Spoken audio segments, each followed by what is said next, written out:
Just first of all, Governor, why are you running for a second term? Well, we are very pleased with what we got done in the first term. Education, largest tax decrease, met our goals on transportation, but there's a lot of work, particularly on the education side, whether it be literacy or whether it be teacher pay and benefits. We put those programs out there. We know they're going to have to be adjusted going forward.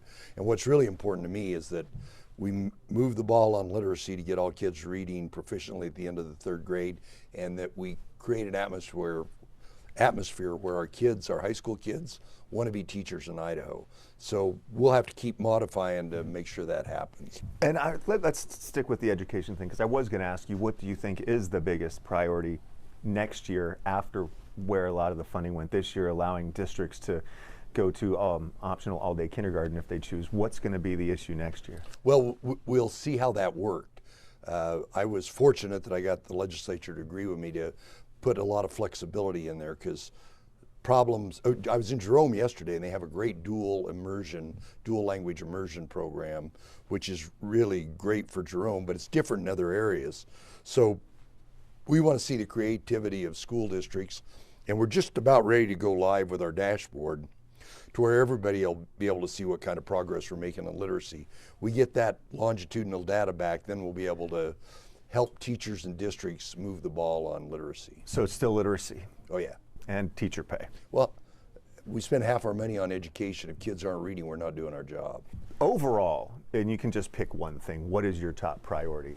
Well, that's literacy is really it, because for every dollar state tax you pay, half of it goes into K-12, and if these kids aren't reading, we're just, and we continue to lighten the regulatory load on small businesses in the state, and that's where a lot of our economic explosion is coming from, is a regulatory difference between us and almost every other, well, actually every other state. And so I was with a group of new businesses 2 nights ago, and they were all talking about how great it is to do business in Idaho. Staying with education for one more question, do you believe critical race theory is being taught in Idaho public schools? Well, the debate on the floor, I signed the first critical race theory bill in the United States, but the debate on the floor was, we're worried about it coming from other states, but there's really no evidence of it in Idaho. But we do that in Idaho, for better or worse. We, what I say, call blocking legislation. You see something happening in Seattle or Portland or California, and we put in blocking legislation. And for the most part, that bill was blocking legislation, and even the sponsors of it admitted that. And so you've seen no evidence, or no one has presented evidence to you that there are specific examples? No, but here. we still want to be cognizant of it. Okay. Of course, as you know, the state recently passed one of the most restrictive abortion bans in the country, banning abortion after 6 weeks of pregnancy, and also allowing for family members to sue a doctor who performs an abortion. You signed it into law, but you also raised some very serious concerns about it, and it's particularly the enforcement mechanism. Do you have any second thoughts about signing that bill now that it's being challenged? I mean, I literally have 3 choices. I can sign a bill and say nothing. I can veto a bill, or I can sign it and say, I see some fundamental problems there that that we need to address next year or sometime. And of course, there's going to be a big decision from the Supreme Court, probably the end of June or July, and then it's going to be a whole different, it's probably going to be a whole different set of circumstances for what we do to protect life.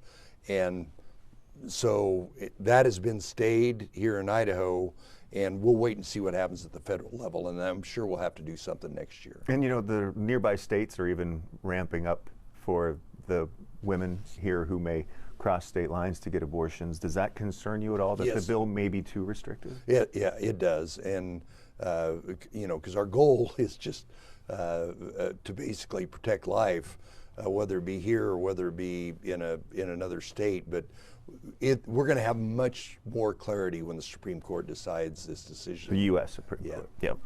Also, of course, as you know, you proposed and the legislature signed the largest tax cut in state history. Thanks for bringing that up. Of course. But I want to know, are you going to do even more of that next year, or is it going to depend on the economic situation as we see with inflation right now? We did two things. We did ongoing tax relief. We did some property tax relief. We did payroll tax relief, and then we did the rebate. And for the second year in a row, we did the rebate because we don't know what normal is. There was $6 trillion worth of stimulus put into the economy by the federal government, and we know some of our revenue is a result of that $6 trillion. Idaho and other states. What Idaho's doing that most other states aren't doing is we're not spending all that money. We're paying off debt. We're putting away money for a rainy day fund. We're rebating it to the taxpayers. We are investing it in transportation, education, and other areas, but we want to see what normal is. And if we see what normal is, we'll probably continue to adjust taxes. Because you brought the income tax down, do you think that would be a possible step again next year, or are you going to kind of rely on this ongoing relief as the package? We'll see what normal is. Okay. We'll see what, right now, one of the biggest concerns is growth and housing prices, and what do we do to help people afford their homes. That was actually one of my next questions too, is what do you do about managing rapid growth in Idaho and the soaring housing prices? Well, let me kind of split your question. Rapid growth is best decided by your county commissioner, your city, your local community. Because some communities, and that's their prerogative, don't want to grow. And when you elect your county commissioner, your city council, that's part of our local government system. But what we're doing to help them with growth and to help with housing affordability is we're putting a lot of money into sewer, water, roads, broadband, schools, teacher pay, teacher insurance. Those are all often property tax. So if the state's paying for it, there should be less property tax and there should be more houses available. But when you put money in there, it takes a while before the houses get built. So it doesn't match up on an immediate basis. But we got to have more houses. We got to have more affordable houses. Yeah, and there are some critics saying that what the legislature did this year for housing. For the housing crisis and home property tax relief just wasn't enough. Do you have an idea for next year? Well, if the state pays for functions that are paid for property taxes, then it's up to the city council and the county commissioner to lower their levy rate. The fair market value is a fair market value, but they can adjust the levy rate. Right here in the next week or two, everybody, all of the viewers will be getting their property tax assessment.